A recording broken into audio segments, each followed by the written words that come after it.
Resiko untuk nasabah yang telah meminjam lebih dari 3 aplikasi, karena sebenarnya OJK itu telah mengatur bahwa setiap nasabah dilarang meminjam lebih dari 3 aplikasi. Di sini saya mau bahas buat kalian semuanya.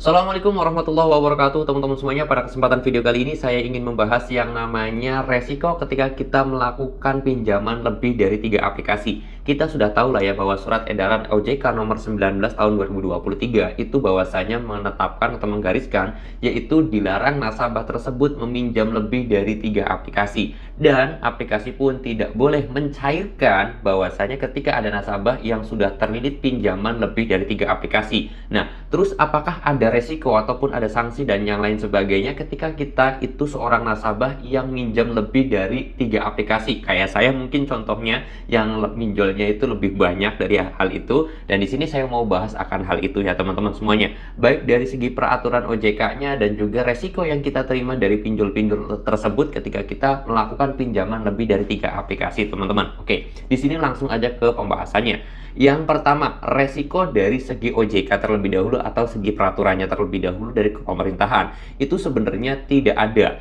Ketika kita pinjam lebih dari 3 aplikasi bakal dipenjara atau masuk ke perdata ataupun masuk ke kasus hukum dan yang lain sebagainya, sebenarnya itu tidak ada. Tetapi memang OJK melarang. Larangan tersebut tidak ada hukuman untuk nasabah yang minjem 3 aplikasi, itu tidak diperbolehkan lebih dari 3 aplikasi. Maksimalnya 3, jangan sampai 4, jangan sampai 5 kayak gitu. Apakah hukumannya? Tidak ada, tetapi sebagai peringatan OJK agar nasabah tersebut tidak terlilit banyak sekali pinjol, karena ketika kita itu terlilit banyak utang pinjol maka akan semakin banyak bunga yang kita harus bayarkan teman-teman, dan itu mewanti-wanti ekonomi bisa ambruk. Akhirnya OJK itu melarang setiap nasabah itu minjem lebih dari 3 aplikasi. Namun pada kenyataannya aplikasi pun itu sebenarnya juga dilarang ya. Ini belum kasih tahu nih.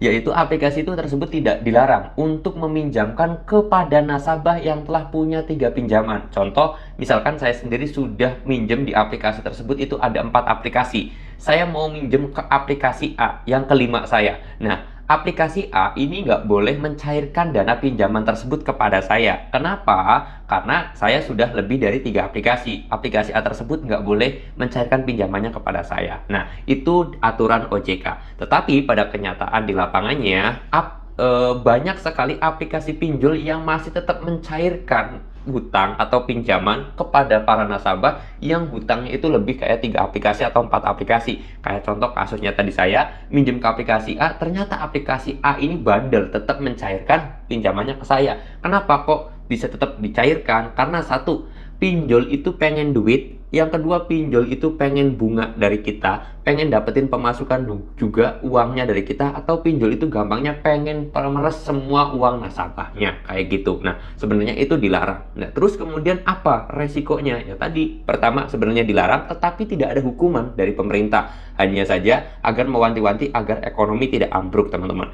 Lalu kemudian yang kedua adalah masalah tagihan, itu akan sering banget terjadi. Ya jujur apa adanya aja, kalau saya sendiri itu setiap harinya ya chatan itu banyak banget yang masuk ke DM dan yang lain sebagainya, itu pasti banyak. Karena apa ya? Karena kita bakal ditagih oleh banyak PC pinjol seperti itu. Apalagi kita melakukan telat bayar atau kita itu melakukan galbay pinjol seperti itu, teman-teman. Nah, terus kemudian yang ketiga, adakah ancaman terhadap kita sebagai ancaman data pribadi kita itu jelek? Jawabannya ya. Resiko yang ketiga adalah nama kita itu jelek ketika kita sampai melakukan galbay di aplikasi pinjol tersebut seperti itu. Dan yang keempat, kemungkinan besar kita tidak akan mampu bayar lagi ketika kita sudah punya pinjaman lebih dari 3 aplikasi tersebut ya. Karena saya yakin banget kalau sudah 3 aplikasi ini bunganya sangat mencekik, bunganya sangat tinggi, dan saya yakin banget kita nggak bakalan kuat bayarnya seperti itu. Nah, terus solusinya gimana Bang? Ya sudah, kita waktunya melakukan